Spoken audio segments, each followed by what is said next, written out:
Ça fait plus de 3 mois que j'ai pas parlé de JoJo's Bizarre Adventure ici, et si je ne veux pas que la Terre explose, ou pire encore, que j'ai plus envie de faire de vidéos, je ne vais pas pouvoir y couper. Mais ça va, parce qu'aujourd'hui, on va parler d'un de mes JoJo préférés. Si vous avez regardé les autres épisodes d'Histoire d'un JoJo, vous avez sûrement remarqué que je parle autant du protagoniste que de la partie ou des parties dans lesquelles il est présent. Je le fais parce que j'estime que les deux sont indissociables. Jonathan était un chevalier blanc, le faire héros d'une histoire où des monstres comme les vampires sont les principaux antagonistes avait donc un certain sens. C'est pareil pour Joseph. Un héros blagueur et très malin contre des ennemis millénaires et très dangereux, ça crée un contraste que je trouvais intéressant. Dans le cas de Jotaro, c'est un peu particulier, parce qu'on connaissait déjà l'ennemi, mais lui a autant brillé par son caractère renfermé que par son rôle de protagoniste qu'il assumait à la perfection. Lui et la bande des Crusaders sont des personnages qu'on a eu envie de suivre pendant toute une partie. Mais après le passage de ces derniers, il fallait que quelqu'un reprenne le flambeau avec l'arrivée de la partie suivante, Diamond is Unbreakable. La première partie sans que l'ombre de Dio ne plane de son vivant, la première partie où les antagonistes n'ont aucun lien avec ce dernier, mais la partie 4 de JoJo's Bizarre Adventure est une de mes parties préférées,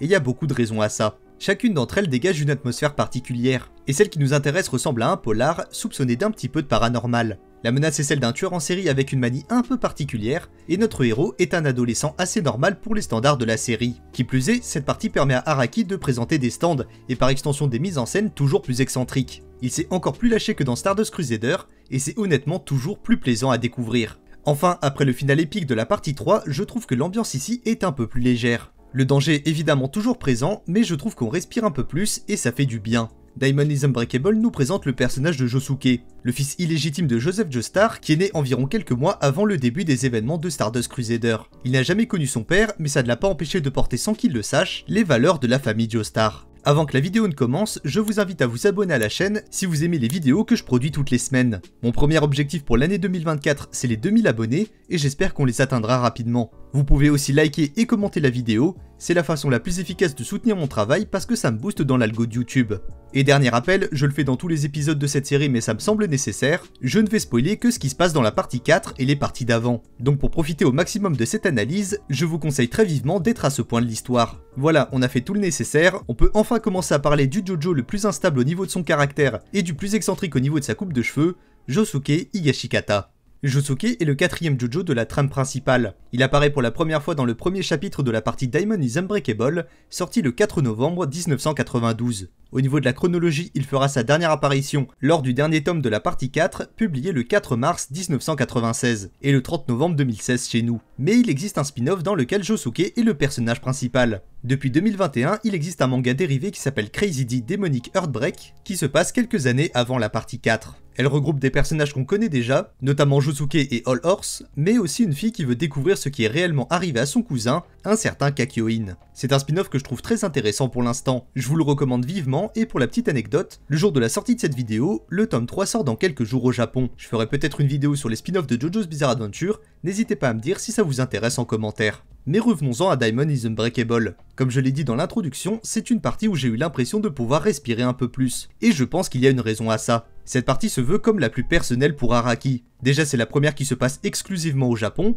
et qui plus est, la ville de Morio est directement inspirée de Sendai, l'endroit où Araki a passé toute son enfance. Sendai est une ville qui a connu une certaine croissance d'activité durant les années 80, et ça a inspiré le mangaka pour la base de son histoire. Cette partie est personnelle aussi car certains personnages sont directement inspirés de lui. L'exemple le plus notable est Rohan Kishibe, un mangaka reconnu dans le monde entier mais complètement foilier et qui est obsédé par l'idée de maintenir son inspiration. Il y a peut-être un peu trop de vrai pour qu'on passe à côté d'un personnage pareil.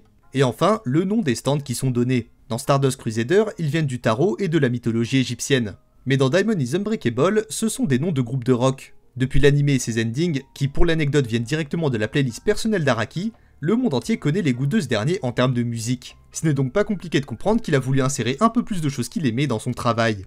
Passons maintenant à son histoire. Josuke est un adolescent qui vit dans la petite ville de Morio au Japon. Dès le début de l'histoire, il possède des capacités que personne ne voit, mais il ne sait pas d'où elles sortent, ni pourquoi c'est sur lui que c'est tombé. Tout va changer lorsqu'il va faire la rencontre de son neveu, un certain Jotaro Kujo. Il lui apprend toute la vérité, qu'il est le fruit d'une relation adultère entre Joseph Joestar et une étudiante japonaise, et que donc comme il fait partie de la lignée Joestar, il a obtenu un stand lorsque Dio a obtenu le sien. Diamond is Unbreakable répond à certaines questions qu'on aurait pu se poser durant la partie précédente. Déjà, on sait enfin comment Dio a récupéré The World. Dans le monde de JoJo's Bizarre Adventure, il n'y a que deux façons d'obtenir un stand, soit avoir un parent qui en possède déjà un, soit se faire planter une flèche un peu particulière. Dio a dû passer par la seconde option, déclenchant une réaction en chaîne qui en donne à tous les membres de la famille Joestar. et c'est cette flèche qui sera au centre de la première moitié de Diamond is Unbreakable. Une certaine personne s'amuse à tirer sur des gens au hasard dans Morio, les transformant en manières de stand. Des manières qui devront affronter Josuke et sa bande et qui finiront en général par le rejoindre. Une autre question à laquelle la partie 4 répond, c'est pourquoi les sbires de Dio arrivaient toujours à trouver les différents membres des Crusaders, à une époque où c'était compliqué de localiser précisément les gens.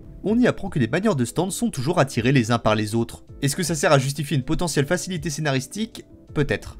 Dans la seconde moitié, il se retrouve confronté à un serial killer qui agit depuis des années dans Morio. Un tueur en série avec un stand explosif et qui a un fétichisme des mains le rendant encore plus dérangeant, Kira Yoshikage. Josuke est assez impulsif dans sa façon d'être, même s'il est réservé et timide aux premiers abords. Il suffit de l'agacer un tout petit peu, notamment en parlant de ses cheveux, pour qu'il révèle sa vraie nature. Comme son prédécesseur, il est très bagarreur, et il n'hésite pas à utiliser son stand pour casser des bouches. Mais Josuke est quand même un personnage très intéressant, il n'a grandi qu'avec sa mère et son grand-père, et l'arrivée soudaine d'une autre partie de sa famille le fait changer sur pas mal d'aspects. Comme son horizon s'élargit, il commence à reposer sa confiance sur plus de personnes, et ça le rend un petit peu plus empathique au fur et à mesure de la partie. D'abord colérique et égoïste, il commence peu à peu à penser aux autres, contre des dangers de plus en plus grands. Un exemple parfait de sa vraie nature se trouve au tout début, lors de son affrontement avec son premier vrai ennemi. Angelo est un ex-tolard qui cherche à se venger de l'homme qui l'a jeté en prison, et cet homme n'est autre que le grand-père de Josuke. Il est une des personnes qui a obtenu un stand grâce à la flèche, et malheureusement même si Josuke a fait ce qu'il a pu, son grand-père finit par mourir. En guise de vengeance, il ne tue pas Angelo, mais il le fusionne à un rocher, ainsi il en fait un symbole pour la ville que son grand-père a toujours voulu protéger. L'homme qui l'a sauvé quand il était petit est une bonne démonstration aussi. Il ne tolère pas qu'on se moque de sa coupe parce qu'elle représente quelque chose pour lui. Tous les jours, il rend hommage à l'homme qui lui a sauvé la vie, et même si on pensait tous à ce moment que c'était lui-même qui avait remonté le temps, Araki a confirmé qu'il n'en était rien. Il a juste répondu par une déclaration un peu énigmatique, c'était les souvenirs de Josuke. Finalement, j'aime le caractère de ce personnage parce que malgré tout ce qu'on peut en déduire quand on le regarde pour la première fois, comme tous les JoJo, il fait passer sa famille et ses amis avant tout le reste, et il a un respect infini envers eux. Maintenant, il est temps de vous dire pourquoi Josuke est mon JoJo préféré. Parce qu'après tout ce que j'ai dit, vous pourriez penser que Josuke est comme tous les JoJos. Il a les mêmes valeurs et il a un tempérament à peine différent de celui de Jotaro. On va commencer par quelque chose d'un peu superficiel, quoique pas tant que ça, mais dont je voulais parler quand même, son stand. Et j'aime Josuke parce que Crazy Diamond est un de mes stands préférés de tout le manga. Si je trouve que le Star Platinum de Jotaro est celui avec une des capacités les plus dangereuses en combat, Crazy Diamond est celui avec une des capacités les plus efficaces dans à peu près tous les domaines. En dehors du combat, Josuke est capable de soigner, réparer ou modifier tout ce qu'il touche. Et si on ajoute à ça sa force brute qui est au moins égale à celle du stand de Jotaro, il a fait jeu égal avec lui lors des premiers chapitres, on obtient un des personnages les plus polyvalents de tout JoJo's Bizarre Adventure. Il est d'autant plus polyvalent que Josuke est quelqu'un de très malin. On voit clairement le lien avec Joseph puisqu'il est capable de s'adapter à toutes les situations. Qu'il s'agisse de détruire puis reconstituer une moto en pleine course pour éviter de s'arrêter mais ne pas percuter une mère et son enfant, ou de servir de son stand pour blesser puis reconstruire le ventre de sa mère pour extraire une forme de poison, Josuke est au moins aussi malin que son père, avec un bien meilleur stand que lui. Je me répète, mais Josuke est un personnage qui m'a frappé par son évolution. Dans un manga où le sujet le plus fréquent est la famille, et plus précisément le passage des générations, le voir découvrir un pan de sa famille et changer à son contact, c'est assez cohérent, d'autant plus qu'Araki le fait très bien. Mais maintenant, ce qui fait que Josuke est mon JoJo préféré peut tenir en une seule phrase. Josuke est le protagoniste le plus normal de tout le manga, et dans un manga qui s'appelle JoJo's Bizarre Adventure, je peux vous garantir que c'est pas anodin. En dehors de l'intrigue qui le pousse à affronter ses ennemis avec son stand comme tous les JoJo's, Josuke n'est qu'un adolescent comme les autres. Il a des problèmes d'ado lambda comme le fait qu'il manque toujours d'argent par exemple. Et j'estime qu'il a les comportements les plus humains parmi tous les JoJo. L'impulsivité et la violence, mais aussi son attitude très immature par moments. Araki l'a affirmé dans une interview, il a écrit Josuke comme un personnage avec qui le lecteur pourrait devenir pote. Il est peut-être juste le plus sympathique de tous les protas qu'on a vus jusque-là, et qu'on verra dans la suite. Et enfin, j'aime Josuke parce que j'adore Diamond is Unbreakable. Encore une fois, j'estime que le JoJo et la partie dans laquelle il est le protagoniste ne forment qu'une seule et même chose. L'ambiance, les stands, les personnages, ou évidemment l'antagoniste font que c'est la partie dont je me souviens le plus. J'aime bien le fait que certaines choses n'aient pas d'explication, ça permet d'amplifier le mystère autour de choses comme l'allée de la ville fantôme, où il faut toujours tourner le dos sous peine d'être aspiré dans le royaume des morts, ou le fameux incident de l'inconnu qui a sauvé Josuke. La partie 4 est sûrement celle qui apporte le moins de réponses à nos questions, mais en vrai c'est pas si grave.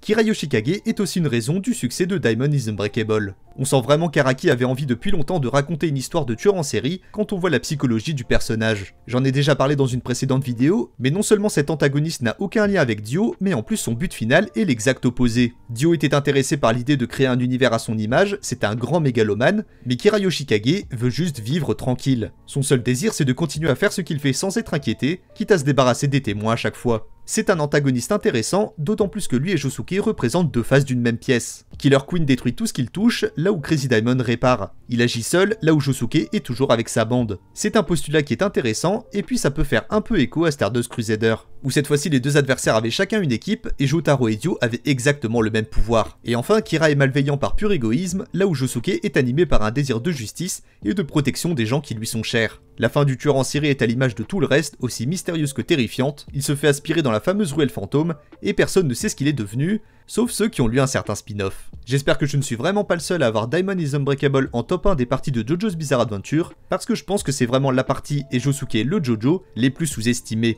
Mais c'est pas grave, je pense que les gens finiront par voir la lumière un jour. Merci à tous d'avoir regardé cet épisode d'Histoire d'un JoJo, j'espère qu'il vous aura plu. J'essaye d'améliorer mes analyses, alors dites-moi ce que vous avez pensé de celle-ci, ça m'aiderait beaucoup. Si la vidéo vous a plu, vous pouvez aussi liker, partager la vidéo, mais aussi vous abonner si c'est pas fait. Objectif 2000 abonnés et j'espère qu'on y arrivera. Si vous aimez mon contenu, vous pouvez aussi me suivre sur mes autres réseaux, TikTok, Twitter, mais surtout Twitch. Si tout se passe bien, vous pourrez me regarder en live le soir de la sortie de cette vidéo à partir de 21 h. On fera un peu d'Elden Ring en coop, mais vous pouvez passer discuter de tout et de rien, j'aimerais bien faire ça toutes les semaines, donc allez me follow là-bas si ça vous intéresse. Bref, merci d'avoir regardé la vidéo jusque là, merci de me suivre, et en attendant la prochaine vidéo, à la prochaine.